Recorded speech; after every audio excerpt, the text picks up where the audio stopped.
RPK FM 100.6 Kutai Kartanegara. Hiburan, berita, dan pendidikan. RPK FM, pilihan terbaikmu. Yeah.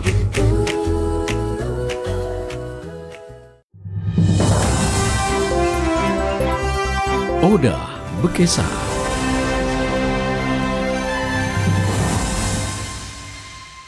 Assalamualaikum warahmatullahi wabarakatuh. Selamat pagi Sobat RPK semuanya. Senang sekali kita bisa berjumpa kembali di program acara Odah Bekesah pagi ini bersama saya. Tentunya di RPK 100.6 FM pilihan terbaikmu. Baik Sobat RPK semuanya, dengan tema kita pada pagi hari ini yaitu Kartini di Balik Kebijakan.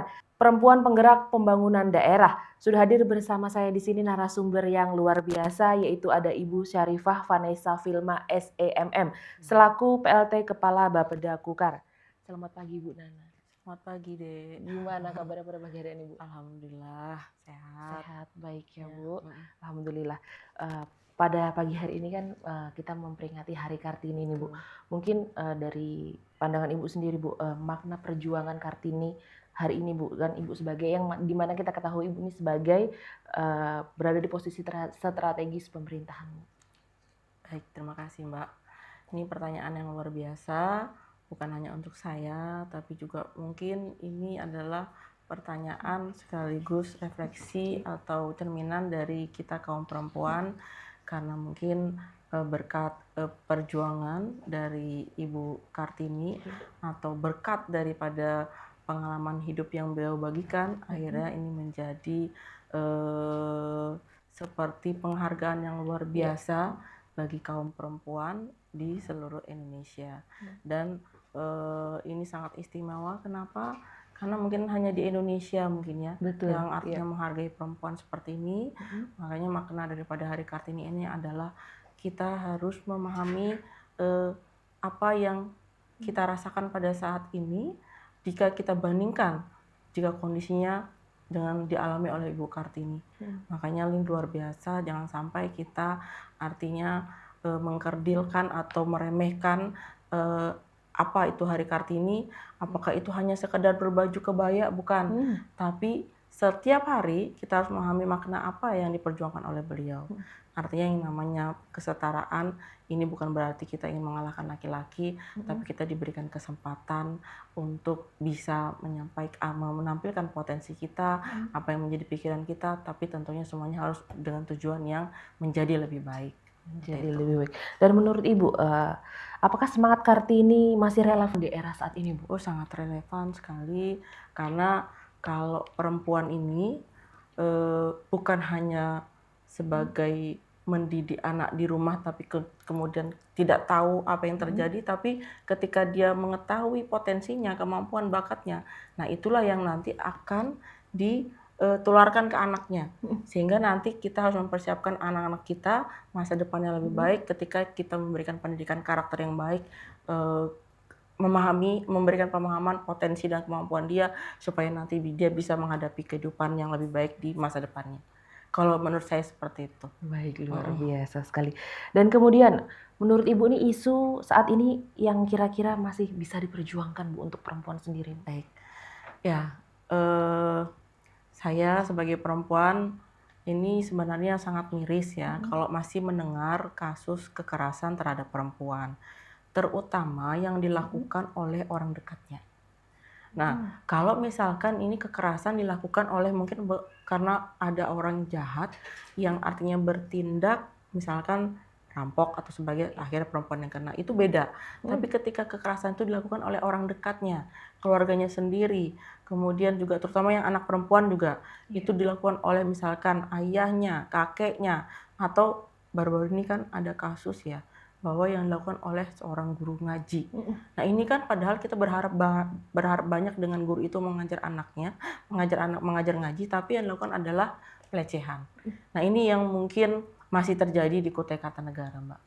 Nah ini yang mungkin nanti pemerintah Kabupaten Kota Kartanegara mempunyai peran yang lebih besar lewat Dinas Pemberdayaan Perempuan dan Perlindungan Anak ini melalui programnya bagaimana kasus kekerasan khususnya tadi yang dilakukan oleh orang dekatnya.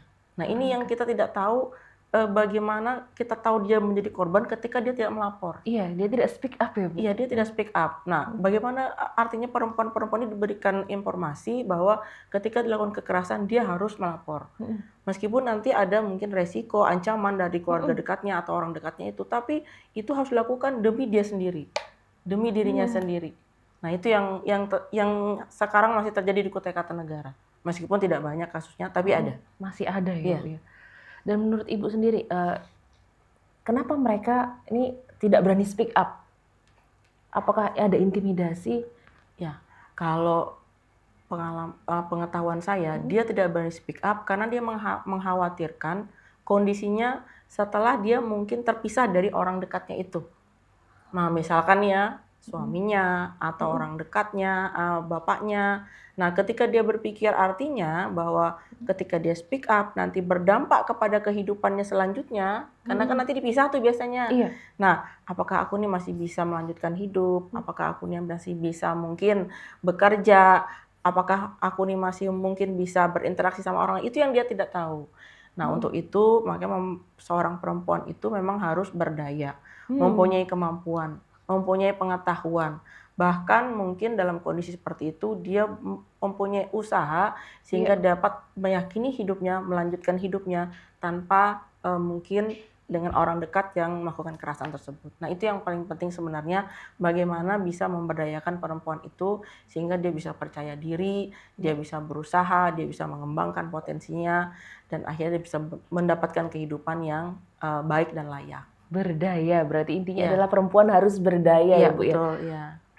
Dan untuk mengetahui misalnya minat bakat diri kita sendiri buat berdaya itu seperti apa, Bu? Menurut Ibu? Ya, tentunya memang tadi ya pengetahuan ya, Mbak ya. Pengetahuan ini penting bahwa dia ini potensinya ada di mana. Artinya dia misalnya minatnya itu menjahit, kemudian misalkan dia minatnya ini terkait dengan usaha kuliner. Nah, hal-hal seperti itu memang akhirnya masuklah peran pemerintah. Artinya ketika dia memang tidak mempunyai pekerjaan atau kemudian dia itu tidak mempunyai akses untuk informasi dan sebagainya, nah disitulah peran pemerintah. Nah, ketika yang Mbak tanyakan tadi, ketika dia mempunyai berdaya, kapan dia bisa tahu berdaya? Nah, ketika tadi harus ada pendorong, Mbak. Nah, ya itu Bu, yang di Iya. saat ini tuh kayak sulit, apalagi ketika kita dalam keadaan mungkin sudah dapat kekerasan ya Bu, kan sudah otomatis rasa itu kayak kita tidak berharga, mungkin ada rasa Betul, kita betul. tidak berharga, dan Iya. itu untuk membangkitkannya itu yang gimana ini, Bu? Ya, kalau di program pemerintah, Mbak ya, kita artinya sudah menyiapkan desk, kemudian juga menyiapkan apa itu namanya tuh? Mall pelayanan perempuan. Nah, itu juga sudah disiapkan. Nah, tinggal memang ini harus sosialisasi ke masyarakat bahwa ini loh pemerintah siap untuk artinya mendampingi perempuan-perempuan yang mengalami kekerasan. Nah, pada saat helpdesk itu, Mbak, itu tuh biasanya memang dia harus ditarik dulu dari keluarganya itu. Nah, pada saat itulah mungkin ketika ketemu dengan psikolog, ada psikolognya, Mbak. Nah, ketemu dengan psikolog. Nah, di situ artinya apa namanya ya? Rasa ketidakbahagiaan dirinya itulah yang mungkin yang harus menjadi prioritas utama sehingga nanti bisa lama-lama diperbaiki dan akhirnya dia menjadi berdaya. Menjadi Seperti itu. berdaya. Iya. Seperti itu, Mbak. Memang itu suatu hal yang sulit ya, Iya, apabila apalagi iya, karena karena kan dia ini kan apa ya? Merasa mungkin kalau kita tidak pernah mengalami ya, Mbak ya. Cuma kita tidak tahu ketika mengalami seperti itu, kalau aku keluar orang nanti mandang aku seperti Betul. apa. Kemudian kalau aku keluar, aku nih bisa ngapain. Nah, itulah mungkin tugas pemerintah, Mbak. Kita sudah ada programnya lewat di Dinas Pemberdayaan Perempuan dan Perlindungan Anak. Nah, tinggal nanti kalau perlu ada peran dari lingkungan tetangga sekitar. Iya. Nah, itu yang paling penting. Apalagi sekarang kan ada program Bapak Bupati itu, program RT-ku terbaik. Iya, Minimal luar biasa. di unit terkecil itu Pak RT-nya tahu. Nah, kalau Pak RT-nya nih tahu, nah inilah yang harus menyambungkan ke pemerintah. Dalam hal ini adalah dinas OPD terkait. Nah, jadi lewat program RT-ku terbaik ini bisa dilibatkan terkait dengan kasus kekerasan terhadap perempuan dan anak. Ya luar Gitu. biasa sih, Iya. sekali sih memang pemerintah kita ini Bu dengan support-supportnya dan Iya. bantuan yang diberikan. Dan kemudian bagaimana kondisi kesetaraan gender di Kutai Kartanegara saat ini? Ya, kalau kondisi kita bicaranya capaian kinerja ya, boleh. itu digambarkan dengan indeks pembangunan gender, Mbak. Kalau kondisi sekarang kita di angka 81,20 di tahun 2025 ini. Nah, targetnya nanti tahun 2026 kita angkanya di 82,10 kalau seingat saya ya. Saya baca di indeks indikator kinerja utamanya DP3A. Nah, itu artinya semakin mendekati 100 maka semakin baik. Nah, kita alhamdulillah sudah di angka 80-an itu berarti sudah lebih baik, sudah menuju baik di angka 100, tapi tetap selisihnya itu terdapat ketimpangan. Ya tadi ada kasus kekerasan. Kan indeks pembangunan gender ini macam-macam indikatornya, ada politik, ada ekonomi, ada pendidikan, ada kesehatan. Kemudian banyak macam indikatornya, ada 10. Nah, itu yang semuanya kemudian dihitung. Nah, posisi Kutai Kartanegara sekarang ini angkanya di 81,50, targetnya tahun depan di 82, berarti meskipun angkanya sudah baik tapi masih terdapat ketimpangan atau masih ada yang belum diberdayakan terkait dengan kesetaraan gender. Itu sudah cukup lumayan tinggi ya Bu dengan angka 80 itu. Iya. Baik, dan kemudian saya penasaran nih Bu, kan Ibu sebagai PLT Kepala Bapeda sendiri yang dimana seorang perempuan dan mayoritas lingkungan itu kan laki-laki Bu. Iya, betul. Bagaimana Ibu, apakah ada merasa kesulitan kah untuk penyesuaian terhadap laki-laki itu Bu? Alhamdulillah kalau di pemerintah Kabupaten Kutai Kartanegara tuh tidak ada pembedaan gender ya. Tidak ada. Tidak ada, malah kalau kami rapat itu malah kalau teman-teman bapak-bapak kepala dinas itu bilang Ibu Nana di depan, Ibu Nana di depan. Nah, mereka pasti suruh ke depan terus. Nah, jadi kalau dari lingkup pemerintah Kabupaten Kota Kartanegara selama saya bekerja itu tidak ada perbedaan, tidak ada perbedaan. Nah, yang mungkin kalau saya cerita ini justru ketika saya memposisikan diri saya antara pekerjaan dan keluarga. Nah, artinya bukan masalah perbedaan. Kalau bapak-bapak itu jadi bukan pada saat bekerjanya, tapi misalkan terkait dengan kewajiban dengan keluarga. Nah, kalau bapak-bapak itu kan nggak nyiapkan makan tuh. Nah, itu aja. Nah, tapi kita perempuan kan harus menyiapkan makan, memastikan keluarga di rumah sudah siap nggak makannya. Nah, seperti itu aja sih. Tapi kalau pada saat bekerja itu malah tidak ada perbedaan. Ya tadi saya bilang, malah bapak-bapak itu artinya lebih memuliakan perempuan lah. Iya. Tidak ada. Iya. Berarti bapak-bapak juga sadar dengan kondisi yang seperti perempuan harus diutamakan juga. Iya, betul. Iya, kondisinya begitu. Ya. Baik, dan kemudian saya masih penasaran lagi Bu, kan perempuan itu kita punya siklus namanya siklus menstruasi yang dimana kadang mood kita itu juga swing ya Bu, namanya mood swing ya Bu ya. Itu bagaimana Ibu mengatasinya ketika memimpin Bu? Ya, itu salah satu kendala saya sih, dan juga artinya itu memang tidak bisa dipungkiri kodrat wanita pada saat kondisi seperti itu, ketika ada masalah, apalagi ketika pas seperti itu anak buah datang buat kesalahan. Betul, iya Bu, ada aja yang memancing mood kita ya Bu ya. Betul. Tapi ya tadi kalau dalam kondisi seperti itu kita antisipasinya kalau bisa kita kerja sendiri aja dulu dah. Saya berusaha seperti itu, artinya kalau tidak harus berhadapan, tapi saya minta data-datanya, saya periksa dulu. Nah, kalau sudah memahami mana mungkin yang perlu di stressing, mana yang artinya sudah sesuai. Nah, yang di stressing saja kita panggil, tapi kita sudah mempunyai catatan, artinya cukup kita bicara singkat, ini yang dikerjakan. Nah, seperti itu. Saya punya strategi seperti itu. Jadi kalau misalnya saya harus mendengarkan dulu dia ngomong, kemudian ada masalah ini, nah artinya wah ini kan cukup panjang interaksinya, jadi lebih baik saya terima datanya dulu, saya pelajari, kemudian saya resum, kemudian saya stressing apa saja, ketemu dia sebentar, saya mau ini, saya arahkan ini seperti itu. Oh, Jadi berarti lebih memang- singkat, lebih efektif. Iya, Kalau betul. dalam kondisi yang mood yang nggak jelas. Iya, iya. Jadi apakah juga Ibu pernah, saya maksudnya lagi dalam keadaan tidak mood nih, apakah pernah juga menyampaikan ke rekan untuk jangan ganggu saya dulu nih gitu? Oh, saya nggak seperti itu. Saya nggak.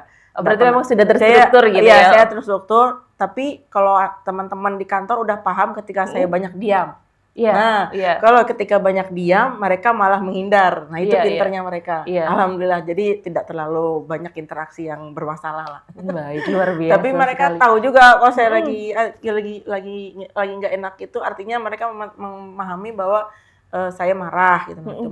Cuman kalau saya sih kalau boleh ditanya lah, kalau saya marah, saya marahnya sekali tapi udah tuh udah. Iya. Ya. Wow, luar biasa sekali. Dan ini menarik sekali Sobat RPK perbincangan kita pada pagi hari ini. Namun kita jeda sejenak dulu Bu. Oke. Kita akan kembali lagi tetap di RPK 100.6 FM pilihan terbaikmu. RPK FM 100.6 Kutai Kartanegara. Hiburan, berita dan pendidikan. RPK FM pilihan terbaikmu. Yeah.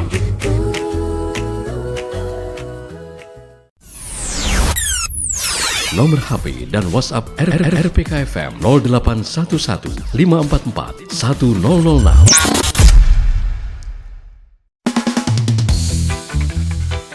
Sobat, kekerasan terhadap perempuan bukanlah masalah yang bisa diabaikan.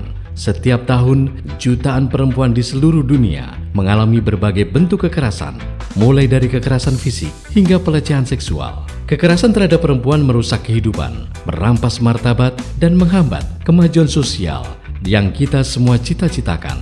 Kita semua memiliki tanggung jawab untuk menegakkan keadilan dan keamanan bagi semua perempuan di sekitar kita. Setiap tindakan kecil dari kita bisa membuat perbedaan besar. Mulailah dengan tidak mengabaikan kekerasan, melainkan memberikan dukungan dan mendengarkan perempuan yang mengalami hal ini. Mari kita bersatu untuk menciptakan masyarakat yang aman dan adil bagi semua perempuan.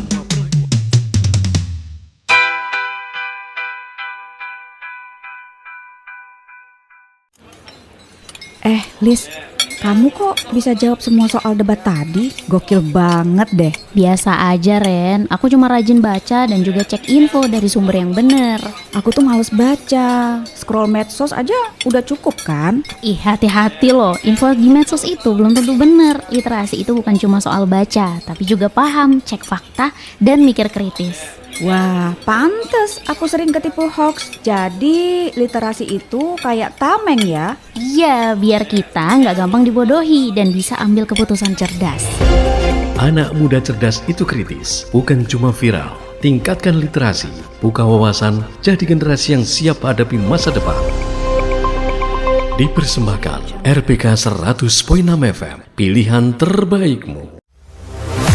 Assalamualaikum warahmatullahi wabarakatuh. Saya Pidahur Rasani, Kepala Dinas Pemadam Kebakaran dan Penyelamatan Kabupaten Kutai Kartanegara. Dengan ini menghimbau serta mengingatkan selalu kepada seluruh warga masyarakat agar selalu meningkatkan kewaspadaannya, terutama di dalam melakukan kegiatan-kegiatan di dalam kehidupan keseharian. Apabila kita menggunakan kompor ataupun jenis alat-alat untuk memasak, baik itu menggunakan minyak maupun listrik, untuk selalu tetap memperhatikan tentang keselamatan dan prosedur yang benar agar menghindari hal-hal yang tidak kita inginkan. Ini upaya kita melakukan pencegahan, mitigasi terhadap terjadinya musibah kebakaran di kawasan pemukiman yang ada di Kutai Kartanegara. Semoga kita selalu diberikan perlindungan, diberikan kesehatan di dalam menjalani proses kehidupan bersosial dan bermasyarakat di Kutai Kartanegara. Terima kasih. Assalamualaikum warahmatullahi wabarakatuh.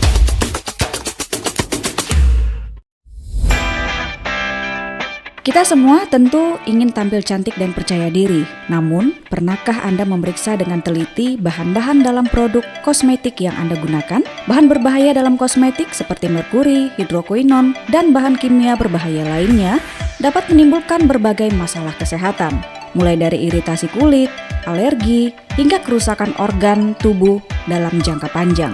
Jangan tergiur dengan produk kecantikan yang menawarkan hasil instan. Meskipun harganya murah atau klaimnya menarik, pastikan produk yang Anda gunakan telah terdaftar di BPOM dan aman untuk digunakan.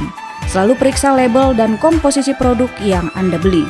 Jangan ragu untuk bertanya pada ahli kecantikan atau apoteker jika Anda merasa ragu. Ingat, kecantikan yang sejati berasal dari kesehatan kulit yang terjaga dengan baik. Kecantikan itu penting, tapi kesehatan jauh lebih penting. Pilihlah produk yang aman dan terjamin kualitasnya.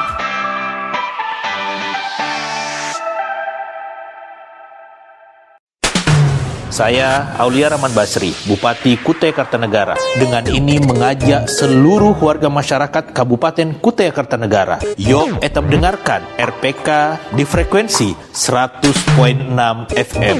Jadikan RPK pilihan terbaikmu.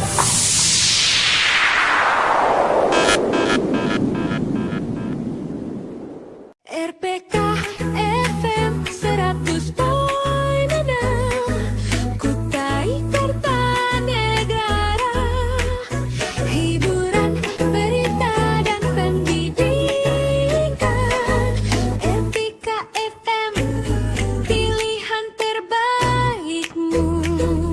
Yeah. Baik Sobat RPK semuanya, kembali lagi di sini bersama Ibu Nana dengan tema Hari Kartini kita pada pagi hari ini, Bu. Kan tadi Bu sudah singgung sedikit terkait peran perempuan itu yang mungkin double job, Bu. Dan mungkin bukan double job aja, Bu, jadi triple job, Bu, karena mengurus keluarga, anak, dan juga pekerjaan ini, Bu. Bagaimana pengalaman Ibu sendiri, Bu? Ya, pertanyaan ini menarik bagi saya karena berarti biasanya langsung saya cerita pengalaman saya ya, terutama membesarkan kedua anak perempuan saya. Kebetulan anak saya dua-duanya perempuan. Yang satu sudah kuliah mau selesai, nah yang satu ini masih kelas 4 SD. Nah, jadi kalau pertanyaannya terkait dengan double job saya artinya memastikan bahwa apa yang menjadi, saya bicaranya adalah tujuan atau target ya. Misalkan target saya bekerja hari ini adalah sekian jam dengan outputnya 1, 2, 3. Nah itu yang saya kejar. Berarti saya sudah mempunyai, kalau dalam bekerja dalam satu hari itu saya sudah mempunyai target yang harus diselesaikan hari ini apa. Tapi juga saya punya target di rumah. Dan itu ketika saya mempunyai target di rumah, itu juga saya kalau orang bilang tuh di manajerial ya, ya dibuat manajemennya seperti apa, memastikan target-target saya itu bisa tercapai. Contoh, misalkan anak saya memerlukan nih dalam satu hari yang sama memerlukan artinya kebutuhannya untuk melaksanakan pembelajaran itu ada semacam prakarya dan sebagainya, bahan-bahan yang diperlukan. Nah itu saya memastikan bahwa dia itu harus siap kelengkapannya. Nah untuk target pekerjaan di kantor, ketika misalnya ada target-target yang diselesaikan, saya sudah buat listnya sampai mengerjakan, dan itu saya komunikasikan 1 hari sebelumnya atau paling lama di malam hari. Nah seperti itu saya harus membaginya, artinya saya memastikan dulu yang dikerjakan apa besok, baik untuk di kantor maupun di rumah. Wow, luar biasa sekali. Berarti setiap harinya seperti itu, Bu? Setiap hari harus seperti itu. Jadi kita harus tahu besok ngapain, terus apa saja, terus anak saya ini seperti apa, termasuk menu makannya, dia makan apa, berarti harus dibeli sebelumnya apa-apa aja. Jadi harus diatur seperti itu. Jadi kita harus tahu apa yang harus dikerjakan besok. Itu strateginya. Luar biasa sekali. Apakah pernah merasa capek gitu, Bu? Ya, capek iya. Tapi kan ketika kita itu harus dilaksanakan, dikerjakan, kita jalani, karena itu sudah tanggung jawab kita. Kita bekerja, saya tadi kan Mbak sudah menyinggung saya sebagai PLT Kepala Bapeda, saya punya tanggung jawab. Saya digaji, saya diberi TPP sebagai PLT Kepala Bapeda, kemudian juga saya sebagai seorang ibu, saya diamanati untuk membesarkan, berarti kan harus dikerjakan. Dan kemudian bagaimana mendidik anak-anak, apalagi 2 perempuan ini, Bu, yang sama nih, Bu? Nah, apakah ada perasaan anak saya harus begini seperti saya? Tidak, saya tidak mengharuskan anak saya seperti saya, tidak. Cuma saya memastikan minat mereka apa, kebutuhan mereka apa, itu bisa saya penuhi, terutama yang terkait dengan kesehatan mereka, pendidikan mereka, dan juga mungkin perasaan-perasaan mereka ketika mungkin pernah pada saat rapat, misalnya anak saya yang kan lagi di Surabaya ya, nah itu dia sakit, kemudian harus dibawa ke UGD. Saya lagi mimpin rapat waktu itu, saya ingat betul tahun 2024. Nah, akhirnya saya harus berkomunikasi pada saat rapat itu ke ibu kosnya, membantu anak saya supaya dibawa ke UGD. Nah, hal seperti itu tetap saya kerjakan. Mana pada saat saya melaksanakan tugas, tapi saya tetap harus memastikan anak saya dalam keadaan layak atau dalam keadaan baik. Jangan sampai ketika saya bekerja di kantor, ketika anak saya itu dalam kondisi seperti itu, saya membiarkan karena saya lebih mementingkan bekerja. Nah, itu mungkin orang tidak memahami ya. Iya. Ketika bekerja itu dianggap tidak mementingkan keluarga. Betul. Ini itu yang bahaya. Ada stigma seperti itu. Ada stigma ketika bekerja tidak mementingkan keluarga. Ini ada cerita malah ada stigma-stigma ini urusan dunia kalau bekerja, ini urusan akhirat. Itu salah. Karena ketika kita bekerja, berarti kita memastikan bahwa gaji yang kita terima ini halal untuk menghidupi anak kita. Karena apa? Ketika kita menghidupi anak kita dengan uang yang halal, itu sudah urusan akhirat. Nah, jangan sampai ada perbedaan, ini dunia, ini akhirat. Artinya semuanya harus sejalan karena dunia dan akhirat ini harus berjalan bersama-sama. Harus berjalan. Nah, ini harus stigma yang ada di ASN Kukar. Saya artinya menghimbau jangan bicara bahwa ketika bekerja itu urusan dunia. Bekerja itu juga urusan akhirat. Mungkin ini yang perlu saya sampaikan ya, yang pada saat mungkin nanti sampaikan kepada seluruh pendengar bahwa bekerja itu adalah urusan akhirat. Bekerja itu adalah kewajiban kita, bagaimana kita memberi makan keluarga kita, anak kita dengan uang yang halal hasil keringat kita sendiri. Wow, luar biasa. Saya sekali rasanya, wah takjub sekali ya, luar biasa Bu Nana. Dan kemudian tadi kan sebelum kita mulai kan Ibu ada singgung sedikit terkait mengurus anak yang dari kecil, perbedaannya antara ASI dan tidak ASI. Ini mungkin sebagai ibu sendiri nih Bu, gimana? Oke, saya ceritakan pengalaman saya. Iya, boleh Bu. Ya, jadi waktu saya punya anak pertama itu kan masih muda ya, mungkin 20-an ya, sudah 25 ke atas sih. Saya tidak punya pengalaman ketika harus menyusui anak. Jadi pada waktu itu ketika air susu saya itu tidak keluar, saya akhirnya berpikir artinya sudah, berarti udah kasih susu botol aja, udah ya. Nah, kemudian setelah anak yang kedua saya itu 41 tahun baru hamil lagi. Jadi jaraknya 13 tahun. Nah, kebetulan saya itu punya pengetahuan terkait dengan susu karena kita kan terlibat di pemerintahan. Sudah jadi pejabat lah waktu itu, kan beda waktu saya umur belum jadi pejabat. Nah, jadi di situ ketika kita memberikan air susu ASI kita selama 2 tahun dan luar biasa manfaatnya, itu ternyata saya lihat dari perkembangan kedua anak saya. Artinya dari segi fisik itu anak saya yang kedua ini beda dengan fisik anak saya yang pertama. Bukan berarti tidak sehat yang pertama, tapi anak kedua saya ini fisiknya melebihi standar umur anaknya. Jadi pertanyaan anak saya yang pertama tuh, saya dikritik anak yang pertama, kenapa saya nggak seperti adik? Apa yang ibu lakukan ketika mungkin mengasuh saya? Saya bilang bedanya memang di menyusui. Nah, memang saya cerita Mbak, saya waktu mengasuh anak saya yang kedua itu, saya makan ikut AIMI. Pernah dengar organisasi AIMI nggak Mbak? Asosiasi Ibu Menyusui Indonesia. Saking saya mau anak saya itu, saya berhasil menyusui sampai 2 tahun dan manfaatnya sekarang luar biasa. Yang kedua selain fisik adalah jarang sakit. Imunnya luar biasa. Anak saya yang pertama itu sakit-sakitan, sering sakit. Tapi anak saya yang kedua jarang sakit. 1 tahun mungkin sakitnya baru sekali 2 kali. Nah, itu mungkin saya bukan kampanye ya, saya mau cerita bahwa itulah mungkin salah satu cara kita, artinya bagian dari peran perempuan, termasuk juga mendukung program pemerintah mengatasi stunting dan sebagainya itu terkait dengan kesehatan anak. Nah, ini artinya bahwa peran daripada ibu itu luar biasa. Jadi misalkan keberhasilan penurunan stunting atau keberhasilan dari penurunan kematian bayi itu adalah tergantung dari ibunya. Pengetahuan ibunya, kemudian bagaimana pola hidupnya, itu semuanya ada karena orang pertama yang dekat dengan anaknya adalah seorang ibu. Betul.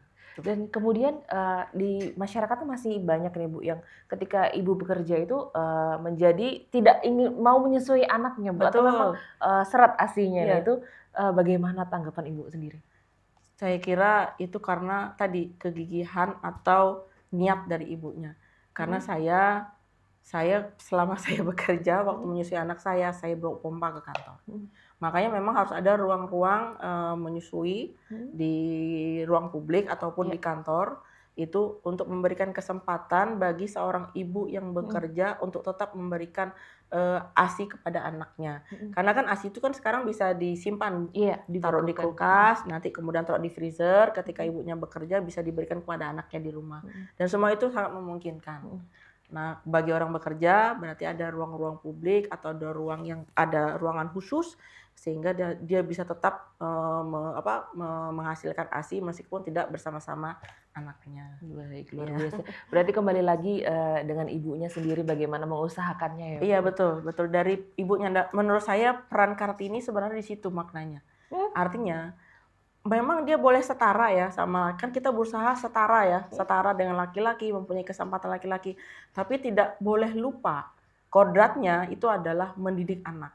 Nah, bagaimana apa yang dimaksud mendidik anak itu adalah memastikan anaknya itu sehat, kemudian juga berpendidikan dan mempunyai karakter. Tentunya karakternya adalah karakter yang baik, yang artinya nanti membuat dia bisa menghadapi kehidupan dia, tantangan dia ketika dia nanti besar. Wah, luar biasa sekali, saya takjub sekali dengan obrolan kita pada pagi hari ini Sobat RPK semuanya. Dan kita akan sejenak dulu lagi Bu, kita akan kembali lagi tetap di RPK 100.6 FM pilihan terbaikmu. RPK FM 100.6 Kutai Kartanegara, hiburan, berita dan pendidikan. RPK FM pilihan terbaikmu. Yeah. Saya Aulia Rahman Basri, Bupati Kutai Kartanegara. Dengan ini mengajak seluruh warga masyarakat Kabupaten Kutai Kartanegara. Yuk, etam dengarkan RPK di frekuensi 100.6 FM. Jadikan RPK pilihan terbaikmu.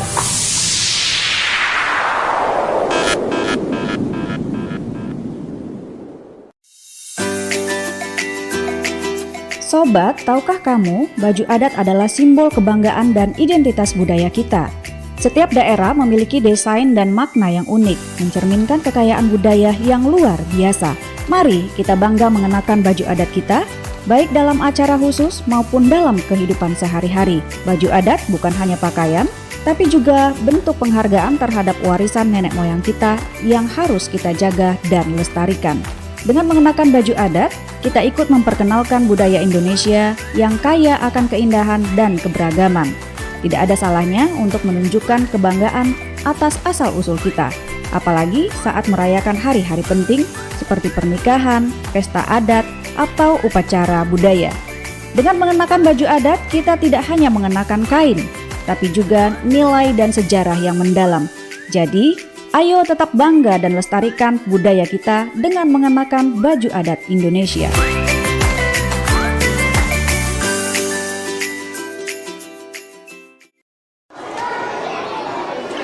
Pendidikan adalah hak setiap anak di Indonesia. Sekolah bukan hanya tempat belajar, tetapi juga tempat bermain dan bertumbuh. Dengan pendidikan yang baik, anak-anak kita memiliki kesempatan untuk mengejar cita-cita mereka. Siapa tahu dari generasi ini lahir pemimpin dan inovator hebat. Di sekolah, anak-anak belajar bukan hanya tentang pelajaran, tetapi juga tentang kerjasama, disiplin, dan tanggung jawab. Ini adalah bekal berharga untuk menghadapi dunia.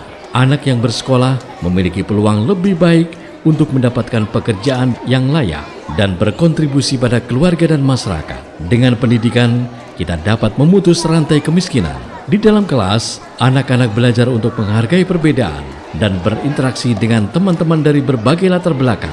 Ini adalah dasar untuk membangun masyarakat yang harmonis. Kita dukung anak-anak Indonesia untuk terus bersekolah. Jangan biarkan apapun menghalangi mereka meraih pendidikan yang layak. Setiap anak berhak untuk belajar dan tumbuh. Assalamualaikum warahmatullahi wabarakatuh. Saya Pidahu Rasani, Kepala Dinas Pemadam Kebakaran dan Penyelamatan Kabupaten Kutai Kartanegara. Dengan ini menghimbau serta mengingatkan selalu kepada seluruh warga masyarakat agar selalu meningkatkan kewaspadaannya, terutama di dalam melakukan kegiatan-kegiatan di dalam kehidupan keseharian. Apabila kita menggunakan kompor, ataupun jenis alat-alat untuk memasak, baik itu menggunakan minyak maupun listrik, untuk selalu tetap memperhatikan tentang keselamatan dan prosedur yang benar agar menghindari hal-hal yang tidak kita inginkan. Ini upaya kita melakukan pencegahan, mitigasi terhadap terjadinya musibah kebakaran di kawasan pemukiman yang ada di Kutai Kartanegara.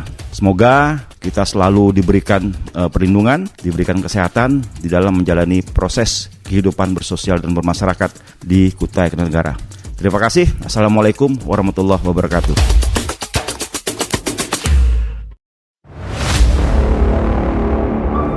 Tahukah Anda bahwa dengan menghemat energi, kita tidak hanya mengurangi pengeluaran biaya, tetapi juga membantu menjaga bumi kita?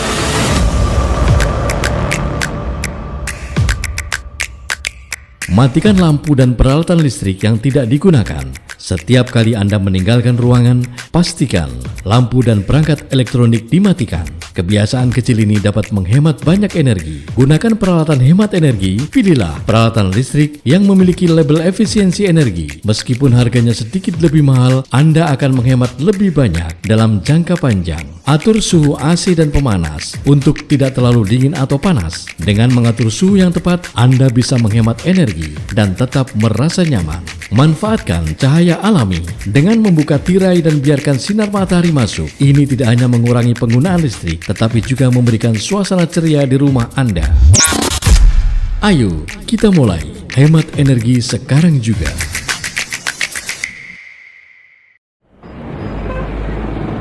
Sobat pengendara cerdas, setiap langkah di jalan raya adalah pilihan keselamatan. Apa yang kamu lakukan hari ini menentukan keselamatan semua orang. Penting untuk waspada dan fokus saat berkendara. Jangan tergoda oleh telepon genggam atau pesan teks. Jaga jarak aman dan patuhi aturan lalu lintas. Keselamatan bukanlah pilihan, tapi sebuah keharusan. Jaga keamanan di jalan raya. Bersama kita bisa menciptakan lingkungan berkendara yang aman. Nomor HP dan WhatsApp RPK FM 0811 544 1006. RPK FM 100.6 Kutai Kartanegara. Hiburan, berita dan pendidikan. RPK FM, pilihan terbaikmu.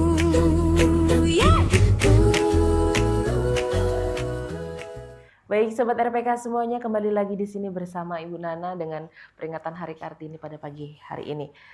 Bu, Ibu sebagai pemimpin Ibu, apa nilai atau prinsip yang selalu Ibu pegang dalam menjalankan tugas Bu?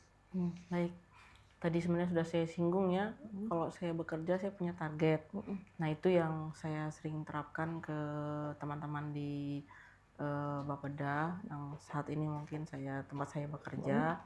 Dan mungkin nanti di mana saja nanti mungkin artinya kalau kita bekerja itu kita harus punya target. Kemudian yang kedua adalah kita memastikan cara kerja kita seperti apa. Artinya kita setelah ada target kita menyusun cara kerja kita untuk mencapai target tersebut. Nah kemudian ketika itu tidak tercapai itu harus kita jelaskan. Kenapa, kendalanya apa, hambatannya apa, supaya nanti kita bisa memperbaiki tahapan pekerjaannya untuk kemudian kita memastikan target itu dapat tercapai. Nah memang kendalanya adalah pada saat teman-teman di tempat saya, ini saya contohkan tempat saya bekerja ya, mungkin belum bisa mencapai target itu. Nah sebenarnya tidak masalah asal bisa dijelaskan apa kendalanya, tapi yang mungkin kadang-kadang kalau teman-teman lihat saya itu seperti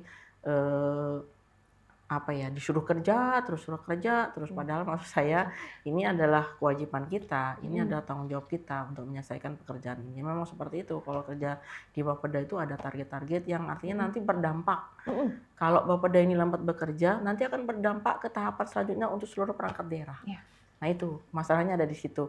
Mungkin beda kalau di tempat kerja yang lain, artinya tidak ada timeline pekerjaan. Nah kalau kita di Bapeda tuh ada timeline yang harus diikuti, yang sudah ditetapkan lewat peraturan Menteri Dalam Negeri, yang apabila kita dilewati maka akan berdampak selanjutnya bahkan berdampak ke kinerja kabupaten. Nah, Luar biasa. Dan kemudian ada pertanyaan masuk nih Bu melalui saya Bu. Ibu bisa dibagi nggak Bu tipsnya Bu untuk bisa tetap gercep dan tanggung jawab menjadi sosok pengambil keputusan dan kebijakan? Gercep ya. Gimana ini Bu? Sebagai pengambil keputusan dan kebijakan Bu, tipsnya Ya. Bu? Ya kalau kita bicara pada mengambil keputusan, berarti kita itu harus melakukan analisa cepat. Nah, untuk bisa melakukan analisa cepat, berarti kita harus mempunyai pengetahuan. Nah, untuk mempunyai pengetahuan, berarti kita harus belajar. Nah, itu urut-urutannya. Jadi kalau kita harus memahami kita tuh bekerja di mana, kemudian jadi kita bukan ketika kita udah tahu jadi kita harus mencari tahu, kuncinya di situ. Kita harus mencari tahu, kita harus dimensinya ada di mana aja. Kemudian kemungkinannya apa? Kalau orang sekarang bilang ya, kalau tempat kita bekerja sekarang tuh namanya mitigasi resiko ya. Nah, mitigasi resiko tuh kalau nanti seperti ini, berarti kita harus melakukan ini.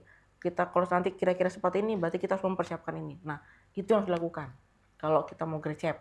Nah, kalau kita nggak menyiapkan itu, biasanya kita memerlukan waktu yang lebih lama untuk menganalisa. Akhirnya baru kita bisa mengambil keputusan atau memberikan rekomendasi kepada pimpinan. Nah, jadi akhirnya balik ke kita sendiri.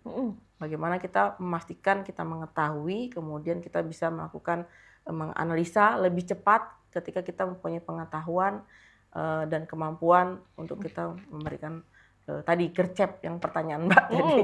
Iya, luar biasa sekali dan kita sudah masuk di penghujung dialog kita pada pagi hari ini Bu. Mungkin terakhir Bu, pesan dan harapan untuk anak muda Kukar dan untuk perempuan-perempuan di Kutai Kartanegara saat ini Bu. Baik.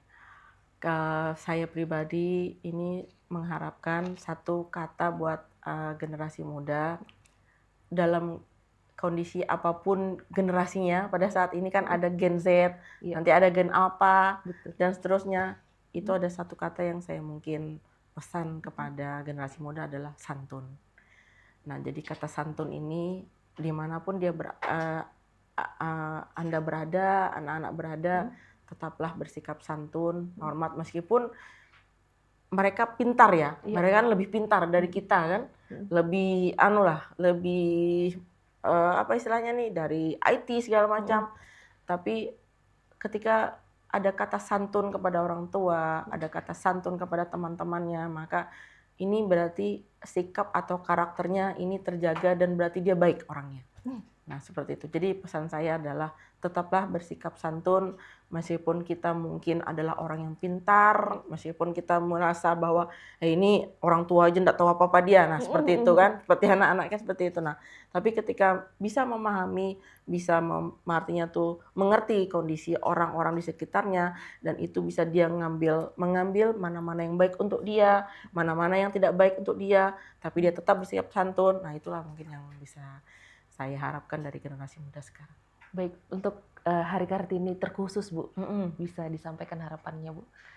Untuk perempuan berarti ya, untuk perempuan baik.